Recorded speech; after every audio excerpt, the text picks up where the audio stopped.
नमस्कार मित्रांनो, तू रे माझा मितवा मालिकेच्या आजच्या भागामध्ये आता डॉक्टर हे ईश्वरीला सांगत असतात की सॉरी, अहो ते बेशुद्ध नाही आहेत.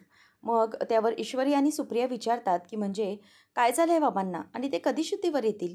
तेव्हा डॉक्टर म्हणतात की आय एम सॉरी, पण ते बेशुद्ध नाही आहेत, अहो ते कोमामध्ये गेलेत, सॉरी. असं सांगितल्यानंतर आता दोघींनाही धक्का बसतो. म्हणजेच बाबा कोमात गेले यामुळे ईश्वरी पूर्णपणे खचते. असं अचानक कसं काय झालं? तेव्हा मग डॉक्टर म्हणतात, की "हे बघा, मी आता तुम्हाला एकच गोष्ट सांगेन, की पेशंट जेव्हा कोमामध्ये येतो, तेव्हा कोमामधून त्याला बाहेर यायला किती काळ लागेल काहीच आपण सांगू शकत नाही. कदाचित 1 महिना, 6 महिने किंवा अनेक वर्ष, कितीही काळ लोटू शकतो. त्यामुळे आता तुम्ही त्यासाठी प्रिपेअर राहा. यासाठी कितीही काळ लागू शकतो. त्यामुळे प्लीज तुम्ही आता जास्त काळ इथे न थांबणं बरंच आहे. तुम्ही आता स्वतःचीही काळजी घ्या." असं डॉक्टर त्यांना सांगतात. आता सुप्रियाला अगदी गरगरल्यासारखं होतं, कारण त्याची ती बातमी ऐकल्यानंतर आता काय होणार असा प्रश्न तिला पडतो. ईश्वरी म्हणते, "आई काय होतंय तुला? इथे बस."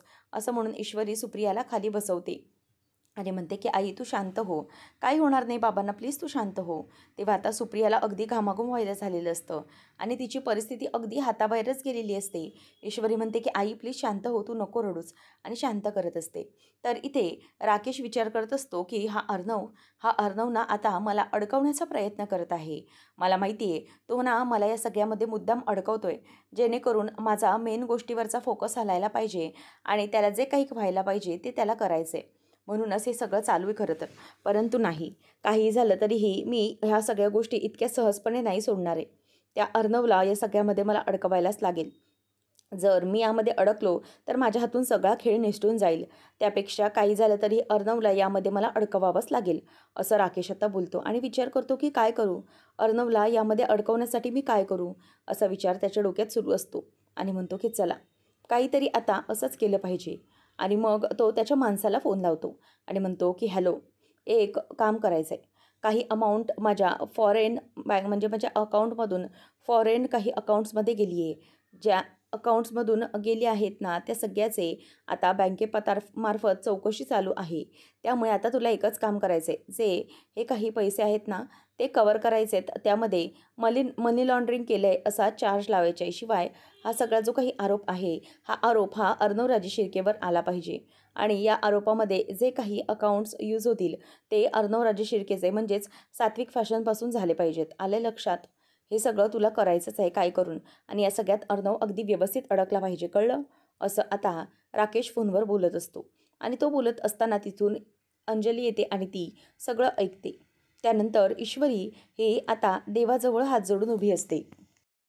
गणपती बाप्पा हे काय होऊन बसलं? बाबा बरे होणार होणार हे म्हणत असतानाच बाबा अचानक कोमात गेले. काय करू मी? असा विचार आता तिच्या डोक्यामध्ये येत असतो. गणपती बाप्पा विघ्नहर्ता आहे, त्यामुळे ईश्वरी हात जोडून देवा माझ्या बाबांवरचं सगळं संकट दूर कर तू आता. नाही सगळं सहन होत. आता माझे बाबा कोमात गेलेत. आम्ही कसं जगायचंय? असा प्रश्न ईश्वरी आता देवाला विचारत असते आणि ती खूप रडत असते. नाही, काही झालं तरीही माझ्या बाबांना लवकरात लवकर बरं कर गणू बाप्पा. नाही, मी हे सगळं सहनच नाही करू शकत. असं म्हणून ती देवाला आता हात जोडून असते आणि ती खूप रडत असते. तेवढ्यातच बाजूने अर्णव येतो आणि अर्णवला तिची ती अवस्था अगदी समजलेली असते. त्यामुळे आता ईश्वरी ही रडत असतानाच अर्णव बाजूला येऊन उभा राहतो आणि ईश्वरी ही तिथे रडत असते की गणू बाप्पा माझ्या बाबाला लवकर बरं कर. परंतु तेवढ्यातच तिला मिस इंदोर असा अर्णवचा आवाज येतो आणि ती पटकन बाजूला बघते तर तिथे अर्णवच असतो. आता त्याला पाहिल्यानंतर ईश्वरीला आणखीनच राग येऊ लागतो. ईश्वरी त्याच्याकडे रागानेच बघायला लागते. त्यावेळेला मग आता अर्णव म्हणायला लागतो की मिस इंदोर ऐक. परंतु ती म्हणते की हात सोडा माझा. तुम्हाला काय गरज आहे इथे येण्यासाठी आणि का आलात कशाला तुम्ही इथे? तेव्हा मग ईश्वरीला तो म्हणतो की अगं ईश्वरी, काय झालंय? अगं तुझ्या बाबांचं ऑपरेशन सक्सेसफुल झालंय, मला समजलंय. आता ते लवकरच बरे होतील. तेव्हा ईश्वरी म्हणते की नाही, आता असं काहीही होणार नाहीये. माझ्या बाबांची तब्येत ही खूप बिघडली आहे. काही झालं तरीही यातून ते बाहेर येऊ शकणार नाहीयेत. तुम्हाला फार आनंद होत असेल ना या सगळ्याचा? फार मजा येत असेल. तेव्हा मग अर्णव म्हणतो की मिस इंदोर प्लीज असा कसलाही विचार करू नकोस. असं काही नाही वाटलेलं आहे मला. तेव्हा मग ती म्हणते की सर राहू द्या. तुम्हाला काय वाटतंय काही नाही आहे ना, हे तुमच्याकडेच ठेवा आणि तुम्ही इथे कशाला आलात ते मला पहिले सांगा. अर्णव म्हणतो की ईश्वरी, अगं तुझ्या फॅमिलीला भेटण्यासाठी आलोय मी. आता सगळं टेन्शन कमी झालं असेल.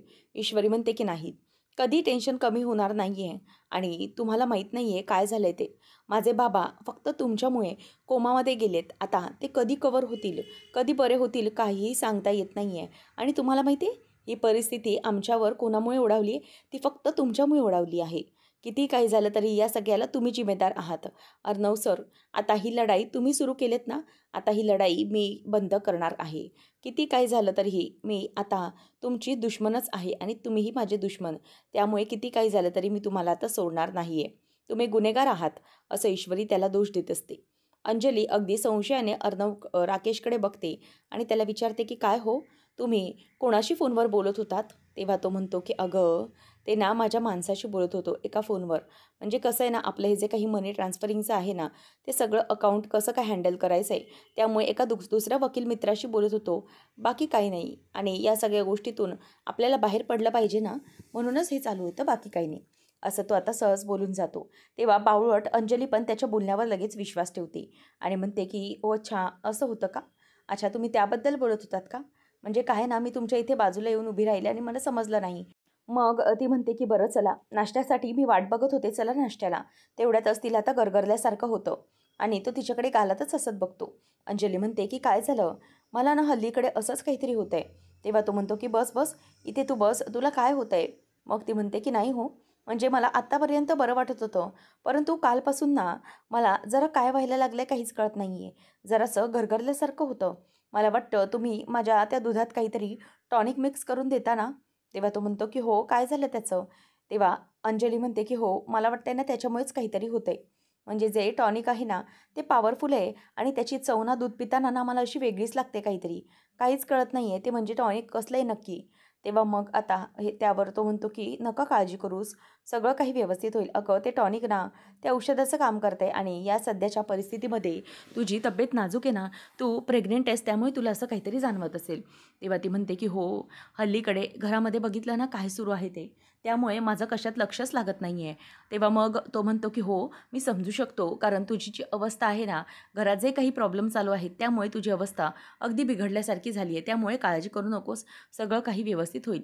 तेव्हा मग आता अंजली म्हणत असते की "हो, म्हणजे माझंही आता डोकं जड झाल्यासारखंच झालंय. काय वाटतंय ना, मला खरंच काही कळत नाही." तेव्हा मग राकेश म्हणतो की "नको काळजी करूस, वाटेल तुला बरं. खरं तर तुला या सगळ्या टेन्शनमुळे तसं वाटत असेल." आणि ती आता डोक्याला हात लावून डोकं दुखल्यासारखं करत असते. ते पाहून त्याला खूपच बरं वाटत असतं आणि मनातच तो विचार करतो की चला, माझी जी औषधं आहेत त्यांनी असर दाखवायला सुरुवात केलेली आहे. आणि मग तिला दुखत असतं. ती म्हणते की "मला त्रास होतोय." मग तिला राकेश म्हणतो की "बरं, तू एक काम कर, तू थोडा वेळ वाटलंस तर आराम कर." आता इथे ईश्वरी ही अर्णवला दोष देत असते. तो म्हणतो की "ईश्वरी, हे बघ, मी काहीच केलेलं नाही आहे. तू प्लीज मला असा दोष देऊ नकोस." तेव्हा मग ती म्हणते की "काहीच केलं नाही आहे? तुम्ही काही केलं नाही, मग कोणी केलं आहे? माझ्या बाबांचा अपघात कोणी घडवून आणला आहे? सांगा ना मला." तेव्हा मग अर्णव म्हणतो की "ईश्वरी, मी तुला सांगतोय, प्लीज तू माझ्यावर विश्वास ठेव. मी तुझ्यासाठी मैत्रीखातर इथे आलो आहे. मला माहिती आहे की तुझी परिस्थिती किती खराब आहे आणि त्यासाठी तुझ्या मैत्रीसाठी मी इथे आलो आहे मिसिंदूर. बाकी माझ्या मनामध्ये असं काही नाही आहे." ईश्वरी म्हणते की "नाही, अर्णव सर, तुम्ही हे जे काही सगळं करताय ना, मैत्रीखातर करत नाही आहे. तुम्ही ना माझ्याशी दुश्मनी निभावताय. एवढं लक्षात घ्या. किती काही झालं ना, तरीही मी तुम्हाला माफ करणार नाही. हे सगळं तुम्ही जे काही केलं आहे ना, त्याच्यामुळे माझ्या बाबांवर काय अवस्था आली आहे बघा. ते कधी शुद्धीवर येतील, डॉक्टर काही सांगू शकत नाही आहेत." तेव्हा मग तो म्हणतो की "मिसिंदोर, हे बघ, मी आता तुला इतकं सांगू शकेन की खरंच मी काहीच केलेलं नाही आहे मिसिंदोर. प्लीज, प्लीज माझ्यावर विश्वास ठेव मिसिंदोर." असं तो तिला बोलतो. तेव्हा ईश्वरी म्हणते "नाही, मी तुमच्यावर आता विश्वास अजिबात ठेवू शकणार नाही आहे. काही झालं तरीही आता या सगळ्यातून तुम्हाला अडकवणारच मी. तुम्हाला हे सगळं जे काही केलं आहे बाबांना तुम्ही, त्याबद्दल मी तुम्हाला नक्कीच अडकवणार, लक्षात ठेवा. आणि खरं तर तुम्ही इथे आलाय ते आमची मजा बघण्यासाठी आलाय ना? म्हणजे आमची काय अवस्था आहे, आम्ही कसे रडतो आहे पाहण्यासाठी?" तेव्हा मग त्यावर अर्णव म्हणतो की "नाही, मी सिंदूर, असं अजिबात नाही आहे. मी तुम्ही रडताय वगैरे ते बघण्यासाठी अजिबात आलेलो नाही आहे. मला खूप वाईट वाटलं या गोष्टीचं, की हे सगळं कसं चाललं आहे ते.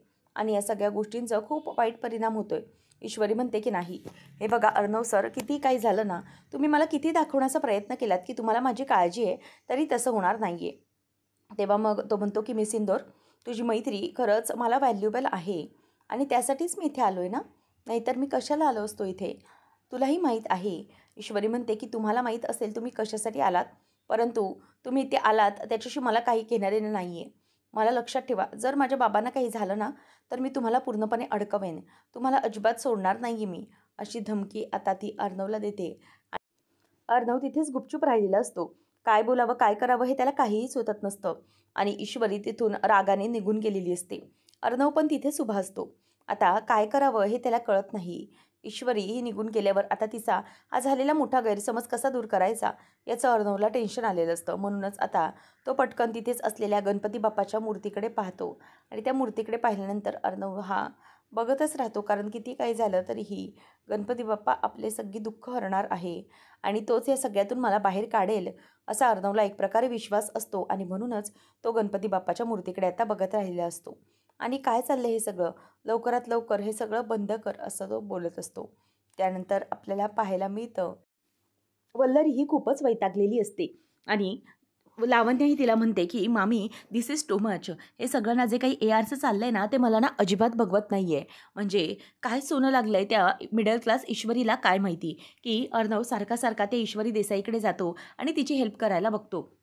मला असं वाटत होतं की तो ह्या सगळ्या गोष्टी थांबवेल, असं काही करू देणार नाही. परंतु नाही, त्याला कितीही समजावलं, आपली आता एंगेजमेंट झाली, आपलं आता लग्न होणार आहे, इतक्या सगळ्या गोष्टी सांगितलं तरीही तो त्या फालतू मुलीकडे जातोच जातो. तेव्हा वल्लरी म्हणते की बघ ना, इतकं सगळं घडलं तरीही. अगं, त्या मुलीने स्वतःच्या बाबांच्या अपघाताचा सगळा आळ या अर्णववर घातला होता आणि हा अर्णव हा जेलमध्ये पण जाऊन आलाय, तरीही त्याला तसंच वाटतंय.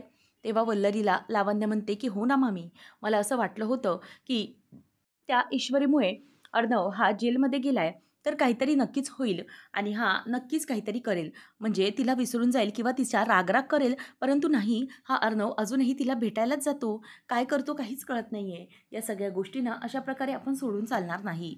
मग आता त्यावर वल्लरीला लावण्य म्हणते, की "हे बघा मामी, काही झालं ना तरी this is too much now. आता मी हे सगळं ना टॉलरेट करू शकणार नाहीये. आता या सगळ्या गोष्टी संपवायलाच हव्यात." आता शेवटचा घाव घालायला हवा. ती ईश्वरी ना, त्या ईश्वरीला आता कायमचं विसर्जन करायचं आपण. असं काहीतरी करायचं, तिची अशी बदनामी करायची ना, आता एकच मार्ग तो म्हणजे ह्युमिलिएशन, अपमान. तिचा इतका अपमान करायचा सगळ्यामध्ये, मीडियामध्ये, की या सगळ्याचा त्रास हा तिला झाला पाहिजे आणि ती कायमची निघून गेली पाहिजे.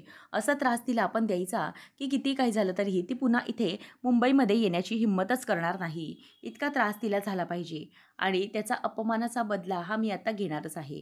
त्यावर आता लगेचच वल्लरी म्हणते, की "हे बघ, काळजी करू नकोस. हे बघ, सगळं काही व्यवस्थित होईल." तेव्हा मग ती म्हणते, की "हो, मामी आणि हे सगळं करूनच आपल्याला आता शांत बसायचं आहे. त्या ईश्वरीची वाट लावल्याशिवाय मी आता काही शांत बसणार नाही." असं ती तिला बोलत असते. "व्हॉट से मामी?" तेव्हा मग आता काय करूया असं विचारल्यावरती वल्लरी म्हणते, "दॅट इज दॅट." आता फायनली त्या काहीतरी ईश्वरीच्या बाबतीत करण्यासाठी तयार झालेल्या असतात आणि दोघींना काहीतरी करायचं असतं. तेव्हा मग वल्लरी म्हणते, की "जाऊ दे, आता जे काही घडतंय ना ते घडू दे. परंतु आपण आपण या सगळ्या गोष्टी अशा प्रकारे विसरायच्या नाहीत." त्यानंतर आपल्याला पाहायला मिळतं, की इकडे वल्लरी ही मस्तपैकी प्लॅनिंग करून मोकळी असते आणि सुप्रिया ही बाहेर येते. सुप्रिया आणि आत्या बाहेर आल्याबरोबर दोन्ही मुली येतात आणि म्हणतात, की "आई, अगं काय झालं? डॉक्टर काय म्हणाले?" तेव्हा मग सुप्रिया म्हणते, की "हो, डॉक्टरांशी बोलणं झालंय माझं आणि ते जे काही म्हणालेत ना त्यातही मला तथ्य वाटतंय." तेव्हा आत्याही म्हणते, की "हो, बरोबर आहे. बोल, तू काय झाले ते बोल." तेव्हा मग सुप्रिया सांगते, की "हे बघ इशू, नमो, एक गोष्ट तुम्हाला मी आता सांगते.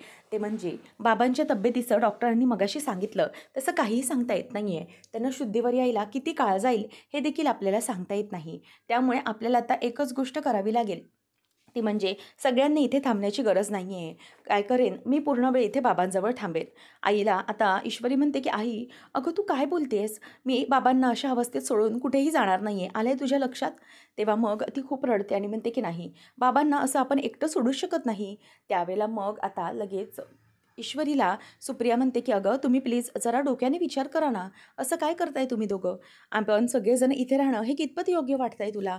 तेव्हा इशू म्हणते, की "राहीन. बाबांना जोपर्यंत बरं वाटत नाही ना, तोपर्यंत मी इथेच थांबेन." तेव्हा सुप्रिया म्हणते, की "अगं, मी तुला तसं म्हणत नाहीये बाळा. अगं, किती काळ आपण असेच थांबणार आहोत? आणि जर बाबा शुद्धीवर आले आणि आपण असे सगळं काही सोडून बसून त्यांच्याजवळ बसलोय, तर त्यांना ती कसं वाटेल मला सांग?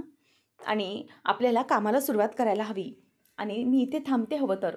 आणि सुप्रिया म्हणते, की "मी थांबेन. जयू आत्या आहे माझ्यासोबत." तेव्हा जयू म्हणते, की "हो, अगं तुम्ही दोघी कामाला लागा." मी आहे ना तिच्यासोबत, येऊन जाण, मी असेन सुप्रियासोबत, तुम्ही काळजी करू नका, सगळं काही व्यवस्थित होईल. तेव्हा मग आता सुप्रिया म्हणते की हो, आता बाबा दवाखान्यात आहेत म्हटल्यावर त्या दवाखान्याचा खर्च असणार आहे, त्यांच्या औषध पाण्याचा खर्च होणार आहे. मग आपल्याला ते सगळं बघायला नको का? सगळ्या बाजूने विचार करायला हवा की नको? त्यामुळे मी काय सांगते की मी इथे थांबते, तुम्ही दोघीजणीही कामाचं बघा, नका काळजी करू. आणि जयू आत्या आहे माझ्यासोबत, त्याच्यामुळे घाबरण्याची काहीच गरज नाही आहे. इथे डॉक्टरांचं जर काही आहे तर त्याच्याकडे मी पूर्ण लक्ष देईन, तुम्ही नका काळजी करू, असं ती त्यांना आता बोलून दाखवते. आणि सुप्रिया आता म्हणते की आपल्याला आता प्रॅक्टिकल विचार करायला हवा आहे. असं सारखं सारखं इमोशनली विचार करून रडून किती दिवस आपण घालवणार आहोत, आणि रडून काही हातात आपल्या येणार नाही आहे. आणि जर बाबांना समजलं की आपण ही परिस्थिती अशीच रडून घालवली तर ते त्यांनाही आवडणार आहे का, मला सांगा. त्यामुळे बाबांना आता काही झालं तरीही या सगळ्यातून आपल्याला बाहेर काढायचं आहे, आणि त्यांना बाहेर काढण्यासाठी आपल्याकडे पैसे असणं पण खूप गरजेचं आहे. त्यामुळे काही झालं तरीही लवकरात लवकर आपल्याला या परिस्थितीतून बाहेर पडलं पाहिजे, बाबांनाही बाहेर काढलं पाहिजे, हो की नाही? प्लीज तुम्ही दोघीही विचार करा या बाबतीत, मी जे काही सांगते त्या बाबतीत विचार करा, असं आता त्या दोघींनाही ती सांगते. आणि हे ऐकल्यानंतर ईश्वरीला आता खूप वाईट वाटतं की आपल्या बाबांना अशा प्रकारे त्रासात सोडून आपल्याला जावं लागणार आहे. ईश्वरी आता खूप रडते, कारण इतक्या त्रासात बाबा आहेत आणि आपल्याला काहीच करता येत नाही याचा त्रास तिला आता होत असतो. आणि ईश्वरी रडत तिथून निघून जाते. नमू तिच्या मागे मागे जाणार तर सुप्रिया सांगते की थांब नमू, थांब, अगं तिला तिचं तिचं शांत होऊन जाऊन दे, आणि तिला त्याचा खूप त्रास होतोय. तर राकेश हा त्याच्या अड्ड्यावर त्या माणसाला भेटायला येतो, आणि त्याच्याकडे ती फाईल टाकतो आणि म्हणतो की हे बघ, ही फाईल आहे आणि याच्यामध्ये सगळे डिटेल्स आहेत, यामध्ये सगळे सगळे जे काही ट्रान्झॅक्शन्स आहेत ना त्याचे पण डिटेल्स आहेत, आणि हे सगळं जे काही आहे ते अर्णवराजे शिर्केच्या नावावर खपवायचं आहे. तेव्हा मग तो माणूस म्हणतो की शेठ, कशाला काळजी करताय, हे सगळं करण्यामध्ये तर आपली जिंदगी गेलेली आहे, तुम्ही नका काळजी करू, हे काम लवकरच होऊन जाईल. तेव्हा मग लगेच राकेश म्हणतो की हो, लवकर झालं पाहिजे, आणि हे सगळं नाव त्या अर्णवराजे शिर्केच्या किंवा सात्विक फॅशनच्या नावावर गेलं पाहिजे, आणि असं वाटलं पाहिजे की मी अर्णवराजे शिर्केसाठी प्यादा म्हणून काम करतोय. आलंय का तुझ्या लक्षात? तेव्हा तो म्हणतो की हो, अगोदर वाटलंच मला, आलं लक्षात माझ्या, परंतु काय ना शेठ, आधी दाम टाका, त्यानंतरच मग तुमचं काम होईल. तेव्हा मग राकेश म्हणतो की अरे असं काय करतोयस ते, तुला कळतंय ना, अशी कामं मी तुझ्याकडून करून घेतच असतो, तुला माहिती आहे. मग अशी कशाला काळजी करतोय, तुझे पैसे तुला मिळणार, मी कुठे काही पळून चाललोय का? अरे तुझे पैसे मिळतील तुला. तेव्हा मग तो म्हणतो की नाही शेठ, किती काय झालं तरी अशा प्रकारची कामं आहेत ना, ती करण्यासाठी हा पैसा ओतावाच लागतो, आणि ह्या सगळे केस म्हणजे हाय प्रोफाईल केस आहे, त्यासाठी मोठ्या मोठ्या लोकांशी कॉन्टॅक्ट करावे लागतील. तेव्हा मग काम होणार नाही असं नाही, तुमचं काम 100% होणार, परंतु त्यासाठी खूप मेहनत घ्यावी लागणार आणि खूप पैसा पण ओतावा लागणार. तेव्हा मग आता राकेशला कळत असतं की त्याची ट्युनिंग कोणत्या दिशेने आहे. परंतु राकेश म्हणतो की हे बघ, मला कळतं आहे की तुझं काम तू व्यवस्थित करू शकशील, परंतु तुला आताही मी एक गोष्ट सांगतो, ते म्हणजे की अरे राजा, बघतोयस ना माझ्याकडे, माझ्याकडे पैसा कुठून येणार? अरे बघितलंस ना, इतक्या मोठ्या प्रकरणात अडकलो मी, नाहीतर तुला पैसे नसते का रे दिले मी? फक्त बघ, अरे काम कर, त्यानंतर हे काम झालं ना की तुला मी मालामाल करून टाकतो की नाही ते बघ. तेव्हा मग आता लगेच तो म्हणतो की नाही शेठ, अगोदर पैसे आणि नंतर काम. आता राकेश त्याच्यावर चिडतो आणि म्हणतो की काम कर, मग मी तुला पैसे देतो, असं तो त्याला आता धमकी देऊन निघून जातो. बरं चल, मला घाई आहे, मी निघतो, असंही तो त्याला बोलतो. आणि पुढे कसं काम करायचे ते तू ठरव आता, असं बोलून तिथून तो निघून जातो. त्यानंतर आता अर्णव हा घरी आलेला असतो. ईश्वरीच्या बाबतीत जे काही घडलंय त्यामुळे त्याला खरंच खूप चिंता लागलेली असते. आता काय करायचं याचा प्रश्न त्याला पडलेला असतो. आणि अर्णव ईश्वरीच्या बाबतीत हे असं कसं झालं याचा विचारच करत तिथे असतो. त्याच वेळेला समोरून आता मामा येतो. आता मामा आल्याबरोबर दरवाजा बंद करून टाकतो आणि म्हणतो की अर्णव, काय झालं? ईश्वरीला भेटलास का तू हॉस्पिटलमध्ये? काय बोलली ती? आणि तिला तू त्या राजेशबद्दल सगळं काही सत्य सांगून टाकलंस का? असं विचारल्यावर अर्णव गप्प असतो. तेव्हा मामा म्हणतो, अरे बोल ना, काय झालं? तेव्हा अर्णव म्हणतो की मामा, कसं सांगू अरे मी तिला सांगायला गेलो तर तिथे भलताच प्रॉब्लेम होता. तेव्हा मग मामा म्हणतो, काय झालं आहे नक्की? तेव्हा मग अर्णव म्हणतो की अरे मामा, मला असं वाटलं की तिच्या बाबांचं ऑपरेशन झालं आहे, त्यामुळे ती रिलॅक्स असेल, जरा टेन्शन फ्री असेल, म्हणूनच मी तिला सगळं सांगायला गेलो.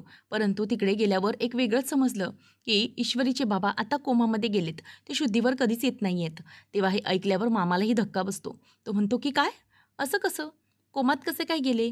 अरे काल तर त्यांचं ऑपरेशन सक्सेसफुल झालं आहे असं डॉक्टर म्हणत होते, मग आता? तेव्हा अर्णव म्हणतो की नाही, तेच तर मी सांगतोय ना तुला, अचानक त्यांनाही सगळ्यांना धक्का बसला आहे की हे सगळं काय झालं आहे. त्यामुळे आता मला एकच गोष्ट समजते की जर ईश्वरी त्या इतक्या मोठ्या टेन्शनमध्ये आहे, तर मी तिला हे सगळं कसं सांगून टेन्शन देणार ना आणखी. या गोष्टी मी तिला कसं सांगणार होतो.